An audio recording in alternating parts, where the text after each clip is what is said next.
ప్రకాశం జిల్లా దొనకొండ మండలంలోని వివిపురం ఎర్రబాలెం గ్రామంలో జరిగిన చోరీ కేసులను పోలీసులు ఛేదించారు.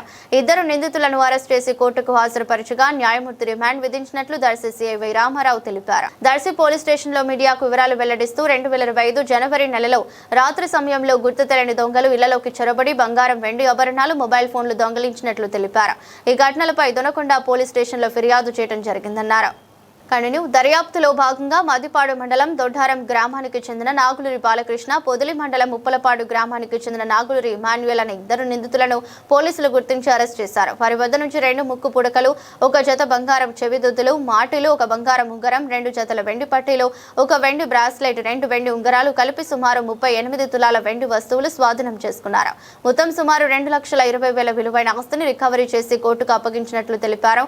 ఈ కేసుల విచారణకు ప్రకాశం జిల్లా ఎస్పీ హర్షవర్ధన్ రాజు ప్రత్యేక దృష్టి సారించి దర్శి డీఎస్పీ బాలమురళి కృష్ణకు పోలీసు అధికారులకు అవసరమైన సూచనలు ఇచ్చినట్లు తెలిపారు. వారి ఆదేశాల మేరకు పోలీసులు వేగంగా దర్యాప్తు చేసి కేసులను ఛేదించినట్లు సీఐ వెల్లడించారు. అందరికీ నమస్కారం. నేను మీ దొనకొండ ఎస్ఐ ఎల్ రామకృష్ణ మాట్లాడుతున్నాను.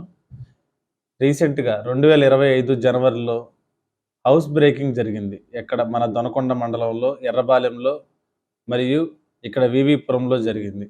దానికి సంబంధించి నిన్న 2 ముద్దాయిలని దగ్గర నుంచి అరెస్ట్ చేసి వాళ్ళ దగ్గర నుంచి పూర్తి రికవరీ చేసి కోర్టు వారికి సబ్మిట్ చేసి రిమాండ్ చేయడం జరిగింది. దీనికి సంబంధించి ముఖ్య సూచనలు ఏమనగా, మీరు ఇంటి నుండి ఏదన్నా పనికి వెళ్తున్నప్పుడు ఇంటికి తాళాలు భద్రంగా వేసుకొని ఎవరూ తెలియని చోట పెట్టుకోవడం లేదా దాన్ని మీ వెంట తీసుకెళ్ళడం చేయాలి. మరియు బీరువా తాళాలు ఖచ్చితంగా వేసుకోవాలి. మరియు రాత్రిపూట పడుకునేటప్పుడు బయట నిద్రపోతున్నప్పుడు మీ మెడలో ఉన్న లేదా మీ ఒంటి మీద ఉన్న శరీరం పైన ఉన్న ఆభరణాలని మీ ఇంటి లోపల పెట్టుకొని పడుకోండి. ఇంకా ముఖ్యంగా బంగారం రేటు ఎక్కువగా పెరిగినందువలన ఎక్కువగా దొంగలకి ఇదొక మంచి అవకాశంగా భావించి ఈజీ మనీకి లాగా అలవాటు పడుతున్నారు. కాబట్టి మీ యొక్క ఆభరణాలు ఏమన్నా ఉన్నచో వాటిని భద్రంగా బ్యాంకుల్లో ఉంచుకోవడం కానీ, ఎక్కువగా ఇంట్లో నగదు ఉంచుకోకుండా ఎప్పటికప్పుడు అవసరానికి నిమిత్తం మాత్రమే వాడుకునే విధంగా ఉంచుకోండి. మరియు ముఖ్యంగా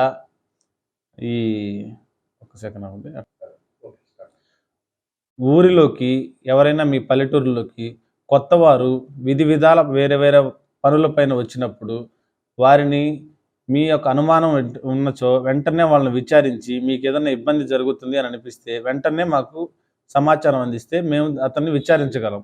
ఎందుకంటే మాకు రీసెంట్గా వచ్చిన దొంగతనాలన్నీ కూడా ఇక్కడ ప్రజెంట్గా ఉన్న లోకల్ వ్యక్తులు కాకుండా బయట నుంచి ఏదో పని కోసం వచ్చిన వాళ్ళు, ఏదైనా అమ్ముకోవడానికి వచ్చిన వాళ్ళు, పొద్దున మీరు ఇంటిలో లేని విషయాన్ని మీ ఇంటి దగ్గర తలుపుల దగ్గర మొత్తం ఎవరు లేరు అని చెప్పి పగలపూట చూసుకొని రాత్రిపూట దొంగతనం చేయడానికి అవకాశం ఉంది.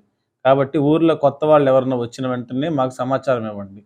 మరియు ఊరికి గుడిలలో మనకి తిరునాళ్ళు, ఈ ఉత్సవాల కారణంగా గుడిల్లో హుండీ నిండిపోయి ఉంటుందని చెప్పి దొంగలకి అదొక అవకాశంగా భావిస్తున్నారు.